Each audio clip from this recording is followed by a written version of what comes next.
ভবিষ্যতে কোনোদিন মাকে নিয়ে ভাগ করে খাবেন না। 3 ভাই তো বলছে তোর দিকে 7 দিন আর আমার দিকে 7 দিন, মাকে ভাগ করে নে। খবরদার নয়, এতে মা কষ্ট পাবে। মায়ের এখন আছে, নাতি আছে, নাতনি আছে, অমুক আছে, তমুক আছে, তোমার বউটা খালি মুখখান ভারী করে থাকবে। 3জন 4জন যদি নাতি চলে আসে, জামাই যদি চলে আসে, দেখিও তোমার বউয়ের মনটা। সব বউ এরকম নয়, খোলা মাঠে তুমি বলে দেও তোমার বউকে, আর তোমার মাকে বলে দেবে, আম্মা চিন্তা করবেন না, আপনি আমার দিকে থাকবেন, আমার কাছে খাবেন, আমার বোনেরা আমার কাছে খাবে, আমার ভাগ্নিরা আমার কাছে খাবে, আমার ভাইনারা আমার কাছে খাবে, আমার বাপের যত আত্মীয় স্বজন আছে সব আমার কাছে খাবে, চিন্তা করবেন না ইনশাআল্লাহ।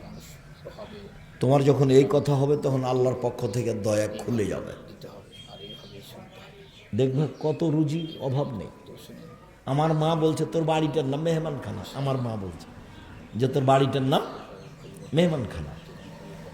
হিন্দু আসুক খেতে পাবে, বৌদ্ধ আসুক খেতে পাবে, শত্রু আসুক খেতে পাবে। শত্রু যে কালকে মারতে চেয়েছে ও যদি আসে, ওর জন্য আছে। বেশ বাঁচতে হবে। আদম আলাইহিস সালামের 2 ছেলের ভালোটার মতো, এই ছেলে দাগাবাজি করো না, জুয়াচ্চরি করো না, চাঁদাবাজি করো না, তুমি জাতির জন্য বোঝা।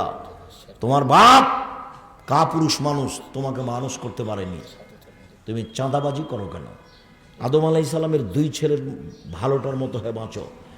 আদম আলাইহিস সালামের 2 ছেলের এক ছেলে কাবিল বলছে, এ হাবিল তোকে হত্যা করব। তখন হাবিল বলছে, তুমি আমাকে হত্যা করো, তোমাকে আমি হত্যা করব না। তুমি আমাকে মারো, তোমাকে আমি মারবো না। বলতে পারবেন না? এরকম সদাচরণ। তুমি আমাকে